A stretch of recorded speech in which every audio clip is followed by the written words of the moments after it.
Alors, le truc, c'est que, pour expliquer, du coup, ça, c'est le système de vol, et on a un contrepoids, avec un chariot de contrepoids qui fait un petit peu moins que le poids de la personne à soulever. Ouais, du comédien, pour que si on lâche, afin que si on lâche les commandes, ça redescende tout doucement. Le comédien, pour des raisons de sécu, puisse redescendre plutôt que de monter. D'accord. Voilà. Parce que sinon, si on a un malaise ou quoi que ce soit, ça voudrait dire que le comédien il reste là-haut, quoi. C'est ça. D'accord. Ce qui sollicite du coup, tu comprendras, ce qui sollicite du coup un certain effort pour compenser ce manque de poids. Du coup, c'est pas vraiment c'est pas comme un ascenseur, c'est pas équilibré.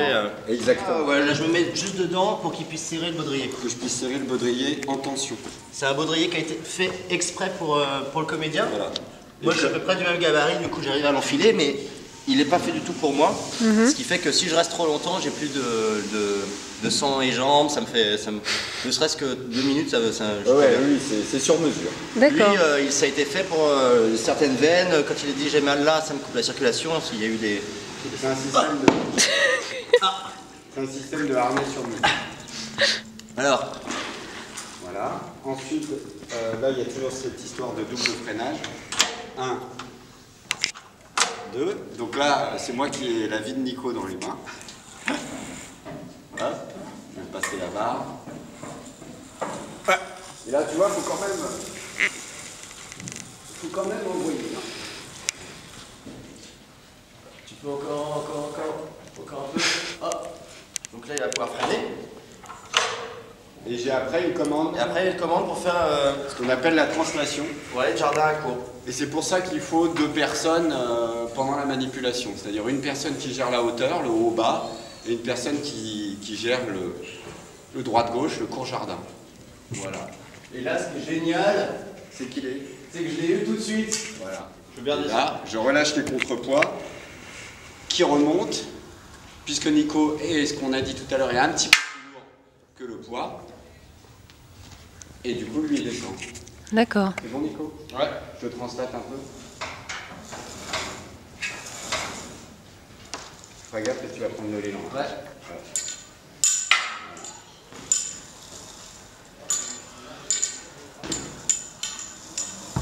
Donc là, je reste bien, même si les pieds par terre, je reste bien dans le baudrier pour pas que ça reparte. Voilà. Comme ça, moi, j'ai le temps de freiner. Comme ça, il a le temps de freiner.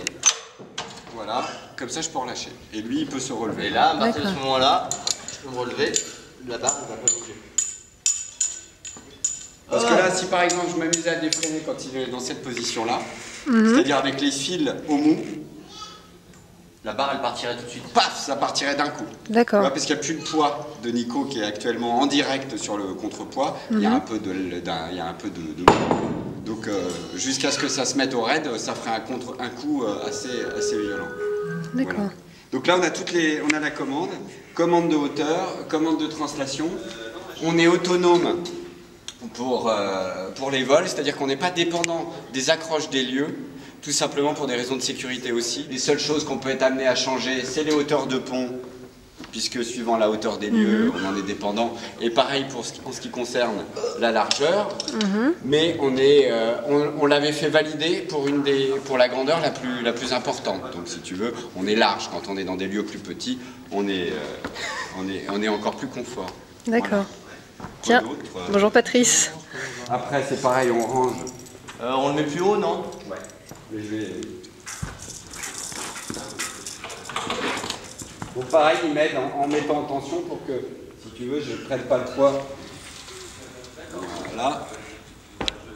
Là, c'est bien. Voilà. Et je ramène le chariot.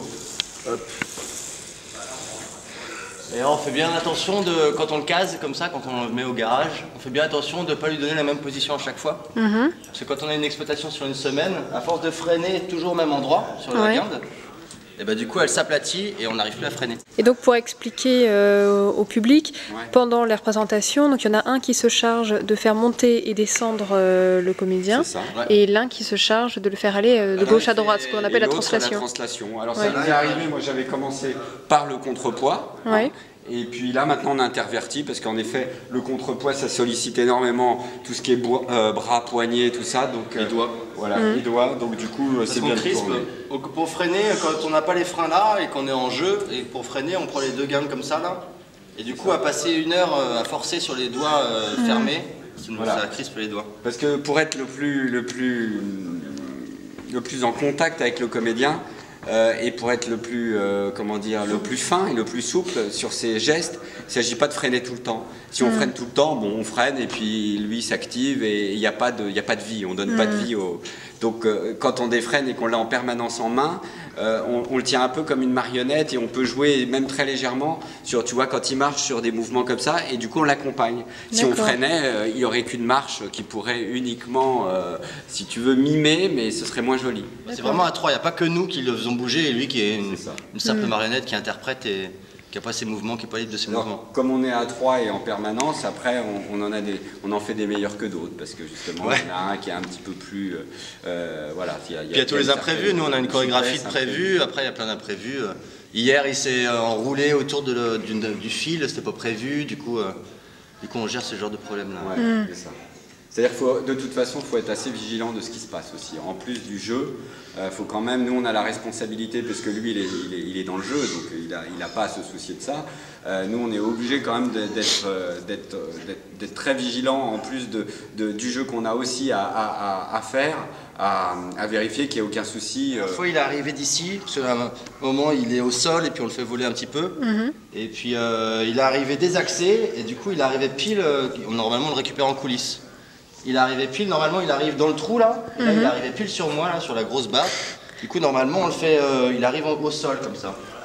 Et je me suis dit s'il est au sol, il va se prendre ça avec la vitesse.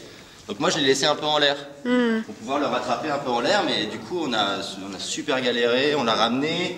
Ensuite il était accroché là pour le décrocher, il fallait qu'on remette du poids dessus. C'est... On gère ce genre de petites choses là qui arrivent. Alors en plus d'un vol classique, là on a sur ce spectacle on a une barre sur laquelle il peut à la fois un petit peu s'appuyer et à la fois rester en accroche. Donc il y a aussi un équilibre de ce point de vue là à trouver. Quand on est uniquement en vol, bon bah il est entièrement emmené et c'est à lui de jouer un petit peu le personnage avec son ballon comme ça arrive sur les... Mais par contre quand il marche sur la barre, il y a, et elle vient justifier du chemin, du parcours, il y a aussi tout un travail à faire là-dessus pour que ce soit réaliste et à la fois poétique. J'ai une amie qui a vu le spectacle et qui me demandait si vous étiez spécialiste en la matière, lorsque vous êtes spécialiste en vol et translation. Ou... on a plutôt... On a fait intervenir un spécialiste. Voilà, on a été formé, si tu veux, par un gars qui ne fait que ça, qui s'appelle Marc, qui est à Marc, qui est sur Montreuil. Et qui du coup, lui, c'est son métier. Et on a travaillé avec lui au moins, et à la fois sur le montage, il nous a suivis sur les débuts pendant au moins 2-3 semaines. Puis on a mis au point le vol ensemble, et ensuite, voilà, on a répété dans un hangar d'abord, sans plateau, sans rien, vraiment que pour faire le vol.